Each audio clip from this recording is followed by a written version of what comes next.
Hello and welcome to another Open Democracy Tedworth podcast. This is Tony Curzon-Price, and this is part 2 of my conversation with Dr. Georgios Varoufakis around his new book, Mill Abroad. We will discuss empire, the justification of despotism, the Sepoy Revolt, Britain and Athens, and why it's impossible for a democracy to run another country. Mill splits the empire that he's a part of into these essentially two categories. There's the settler colonies, and then there are the barbarian nations. Yes, the dependencies, which are populated by people he calls backward or barbarians or not yet civilized. So he thinks of the settler colonies as being settled in empty spaces. Does he say anything about the indigenous peoples? No. Very good question, because he felt very depressed when he realized how brutal the British settlers in New Zealand and Australia were towards the Aborigines. And there were the wars with the Maoris at the time, so he couldn't ignore the subject, and he was very, very, very critical of what the settlers were doing, and he was in a kind of in an impasse, because he wanted these countries to be democratic and to have self-government, because that's what he believed in. He didn't believe that Britain should tell them what to do internally. But what were they doing? They were being very, very brutal to the Aborigines, whereas Britain probably could have protected him, he thought, if it had any power to do so, but it had already given them self-government. Okay. But nevertheless, he thinks that is space which is there for the Anglosphere to settle. And on the whole, he thinks that settlement is a good thing from the point of view of liberty in the world. Yes, like many people, of course. You will be very hard pressed to find anybody who didn't like this settlement. So Cobden and Bright, who were very much against the empire, were in favor of these colonies and independence for these colonies. They never spoke against sending settlers. They spoke against the Indian Empire. Why do you keep a country by force, and so on? You would be very hard pressed to find people who are against the settlements. Everybody thought that, and there are also all these arguments that go back, of course, to John Locke, but also to the Spanish thinkers of the 16th century who had this debate, that if you have empty spaces somewhere, very sparsely populated spaces somewhere, whereas here you have people who live in very densely populated countries and they have no jobs, there is nothing wrong with them going there. That's the idea.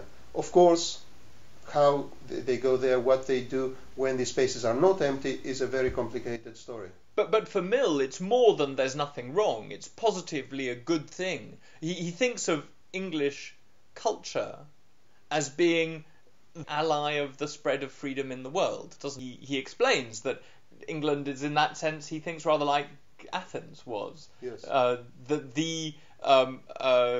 inherited that mantle, exactly, yes. And has got a destiny of spreading. Yes, and the fact that Athens was a quintessentially naval power, it had control of the seas, made this connection. Mill was obsessed with Greece, as his first biographer wrote, Alexander Bain. He was, like his father, a Greece-intoxicated man, but he should have said an Athens-intoxicated man. It was Athens that Mill admired and adored. So somehow Britain had a similar role, and the similarity of the strengths, which were in both cases the naval power, the control of the seas, made it even more attractive. Mill said in a speech that I quote at length when he was a member of Parliament in August 1867, that naval powers tend to be defensive. Naval power, he says, is by definition defensive.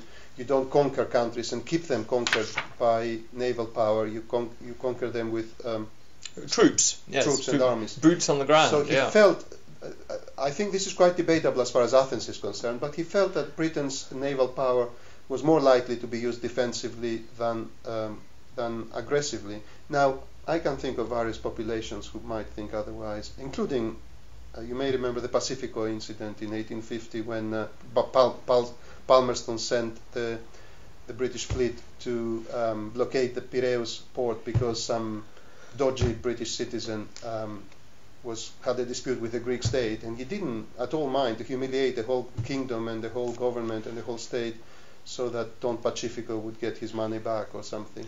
And he made that famous statement, "Civis Romanus sum." Our citizens have to feel that they are protected everywhere in the world, like the Roman citizens were. So, yeah, that's the kind of thing that makes this very controversial. But you see what he meant, meanwhile, that unlike France or Prussia that had enormous armies, Britain had naval strength, which was to prevent invasion of the island, because it was an island. But the major comparison with the major parallel with Athens was liberty. That Mill felt that Athens was the most free society of the ancient world by far, both within Greece and in the rest of the world, and that Britain was a beacon of liberalism and liberty compared to anything around, with the exception of the United States. But in the old world, he thought, look around you now. And that was ultimately his defense. So that's why the settler colonies are a good thing, because they spread this culture. But it's also why the empire over the barbarian nations are a good thing. He famously defends despotism. Yes. Well, we have to separate that, and most people never do. He has said in so many words that it is a good thing if the settler colonies, so the white empire, the European settlers who went to South Africa, New Zealand, Australia, and Canada, and the United States, presumably. Yes, but that was lost already. So the settler colonies, if Mill thought if they want independence, they should have it, because they should have self-government, and according to his principles, they should have it. He was hoping they wouldn't want self-government, complete independence, and he was trying to encourage the British government to give them incentives not to want independence, and he wanted to discourage independence because one of his arguments is it keeps peace among all these countries of the world. It's conducive to free trade because other countries were much more protectionist than Britain. Although some of these settler colonies were themselves protectionist, beginning to be protectionist, and Mill was very depressed about it, and even more depressed because they were using some of his arguments in Principles of Political Economy to prove that you have to protect nascent industries in new countries. And Mill was very upset because they misinterpreted what he said and took it to extremes. But his major argument, which brings us to what you are saying, is in considerations on representative government. It adds, the British Empire, as far as it goes, adds to the prestige of Britain. And that's a good thing in the current world, because it's the country which, more than any other in existence, best understands liberty. So he had this sense that the French don't value liberty enough. Look what happened. Look how easily their president became emperor without any resistance, Louis Napoleon Bonaparte. Mill was an almost compulsive Francophile until 1848 or until 1851. His disappointment was the disappointment of a lover, in a way, that how easily France became a despotic country under Napoleon III. And of course we, by hindsight, think Napoleon III wasn't that bad, because he liberalized the empire in the 1860s, and in 1870 he appointed a Republican to become Prime Minister. But we shouldn't forget that Mill didn't know all that. Mill knew that the man became a dictator, abolished the constitution under which he was elected in order to keep power, and he was a nephew of the first Napoleon Bonaparte, that was a despot in his eyes and in the eyes of everybody in Britain. So to be fair to him, if you read Mill's arguments about how the British Empire stands for liberty and therefore it has to be strong in the best interest of the world, you may say, well, he sounds like George W. Bush to me, and you will be right, prima facie. But it has to be said that, of course, when he was speaking, Britain was the only liberal power in Europe, major power. I mean, Greece had democracy in 1863. Who cares what Greece had? Greece was a protectorate of the great powers, with no capacity to influence anything in its own territory, let alone abroad. But Britain was a major player. So to the extent that Britain was in danger of being conquered or swamped by a combination of despotic powers, Russia and France was his worry. Several times, both Mill and others were worried that an alliance between despotic France and despotic Russia might split the continent between them, and then what would stop them from attacking Britain, one of them or both? Let's before going into European politics and intervention in the various European struggles, let's stay a moment with Empire and talk a little bit of his attitude towards India, because as you mentioned, he's an official of the East India Company during his professional life, and he has this defence. He has a very elaborate defence of the role of the East India Company. He seems to think that it's for the best in the best of all possible worlds, almost, in that he thinks that it's not right to have direct rule by an executive branch of the British government. He thinks it's much better to have experts in some arm's length organisation, just like the East India Company in charge of India. And he thinks that this is all preparing India for democracy and self-rule. That this is his justification, isn't it? Yes. Well, he insisted that only if it is preparing India for self-government and leading it to progress that would lead it to self-government, is it justified. Otherwise, it's not justified. He says in Considerations on Representative Government, in the chapter on the government of dependencies by a free state, it is by definition a despotism. Ruling a country from another country is a despotism. So it's a question of what kind of despotism it is and to what end. If it is treating them as human chattel in order to enrich ourselves, then it is one of the most horrible crimes that people can commit and so on, and it shouldn't be the case, and there is no justification for that, and we should run away if this is what we were doing. In his eyes, Britain was not doing that. But let's remember the timing. The East India Company had done horrible things, and to his great credit, Edmund Burke had exposed it more than anybody else in the 1780s and 90s. But the East India Company had lost all its commercial powers and privileges and monopolies by the time Mill was working for it. So 1833, with the renewal of the Charter in 1833, the East India Company had become a kind of delegated body of running India in the name of the British Crown, but indirectly. So the idea was that they were experts and they were specialized bureaucrats who had specialized in that area and knew things and had the know-how and the collection of data and all that to make it work. That is what he was defending. Now, was he biased? Of course he was biased. How could he not be? He was one of them. Was he possibly starry-eyed and too optimistic about the intentions of his colleagues and superiors? Very possibly. I don't know enough about the East India Company to judge. Probably, I would say. But was it his own personal intention and effort and the effect of whatever he was doing to achieve the things he was trying to do? Yes, to the extent that we know what he was doing, because it's very complicated. The dispatches he was drafting had to be approved by other people, corrected, and so on. But there is some meticulous research on this. And the things he was trying to do was distribute the land to the cultivators, the ryot. Don't, for God's sake, try to create an aristocracy of big landowners, the zamindars, which the British were trying to do, unfortunately. There were two schools of thought all the time. He was always in favor of distributing the land to the cultivators, the underdog, as opposed to creating any aristocracy. The aristocracy, the zamindars, were thugs anyway. They were, the tax collectors who were exploiting people and so on. So he was consistently trying to reduce the power of these people and give the land and the rights to cultivate to the cultivators. The land rights in India are extremely complicated, but he knew exactly what it was about. In the educational debates, famously, he was vociferously against Macaulay's Anglicizing policy, which was educate the Indians, an Indian educated elite in English, and create a kind of brown Englishman, and that's the way to civilize them. Mill thought, no.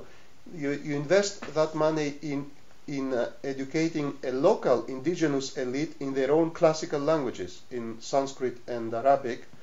And then that elite, who will also, of course, learn English eventually, will be able to transmit in their own languages. But you need a local elite, which I think is a very interesting thing and underestimated. And in all this, reading it, I kept wondering, much as Mill is prescient when he's looking at America and the American Civil War, is he blinded and naive in this case? I mean, after all, he thinks that what he's doing is right as long as it's leading to self-government. In the end, he's disappointed, and he's fantastically disappointed when it comes to when the East India Company is abolished and any hope of self-government is off the table. Is this a blindness, do you think? Probably, to the extent, there are two things to say about this. To the extent, as I said from the beginning, he was bound to be biased because he was one of the very important players in what he saw as the attempt to govern India well and prepare it for independence through, in his eyes, leading it to progress and civilization and so on, which was what everybody thought at the time. But what has been underestimated and not noticed in most of the literature so far, and which I hope I bring out in the chapter on India, is how after the mutiny, Mill becomes completely disillusioned and thought it's the beginning of the end. He thought there is no way. He says in Representative Government, 1861, it is impossible for a people with representative government like Britain to run another country directly through its own government, through a minister in the cabinet, to run it well. Therefore, it's bound to fail. He was defending what was already finished, the rule of the East India Company, which was abolished in 1858 after the mutiny, because with the debates on the mutiny it was blamed for being responsible and so on. So we should be clear, he was not defending what became of the British Empire. The British Empire after 1858 became much more brutal, much more autocratic, much less a reforming, self-abolishing empire that would prepare them for independence as he has envisaged it. It became an empire that was mistrustful of the Indians. The Indians were seen by the British as ungrateful, unregeneratable. Probably they will never be civilized. They are savages. Mill had this, if you wish, romantic, if you wish, optimistic understanding of human nature that everybody is improvable. So he was very much against any racial explanations and any attribution of inferiority to any group because of their origin. So he believed the Indians, the blacks in America, the Africans, anybody can be raised to any civilizational or educational standards if they are given the opportunities, the various conditions, social, educational and others. And this is a long debate which I go into in the book, what he meant by that. It involved diversity, it involved dialogue, debate and antagonism within a society. He believed any society... So you talk about his attitude towards the despotic East, and precisely the fact that this was the ingredient that, in his view, historically was missing. That was there, but at some point disappeared, and that's why these societies, the explanation was, that's why these societies were stagnant and would not reach progress again unless aided by external force. But, interestingly, since you're raising it, he doesn't lump the whole of the East together. He says there is one example which proves exactly my point, and a small Oriental people, the Jews, did not stagnate. Why did they not stagnate? Because they had this wonderful institution, an organized body of prophets, almost an order of people who had to be tolerated because they were seen as from within the religious body, who were coming to criticize it and had to be tolerated. So they kept up dialogue, antagonism, self-criticism for a very long time, and that's why the Jews never became stagnant. That's his argument. Well, what's striking in that, of course, is that he's talking about the ancient history of the Jews. Yes. He's not talking about the Jews as a people in the 19th century in Europe. He's talking about the Jews more than 2,500 years ago. Yes. And that, so it's an argument which sounds a little, well, at least as you present it, which has the oddity of isolating this one institution of prophecy, 2,500 years old, and not speaking of the role of the Jews in Europe in the 19th century of assimilation. Well, that was not relevant to what he was doing there. There he was talking about how if you don't have antagonism and antagonism and diversity, you become stagnant. And look at who was spared by that fate. It was always peoples that had dialogue and had diversity and antagonism, struggle, internal struggle. This is a very old idea. It goes back to Montesquieu. It goes back to Machiavelli. Some degree of struggle, which doesn't lead to civil war, but which keeps up the tension in a society, is necessary for the preservation of freedom. This podcast was recorded on Sunday, the 29th of September 2013 in London. Parts 1 and 3 are available on opendemocracy.net, and I would like to thank the Tedworth Trust for making this podcast series possible.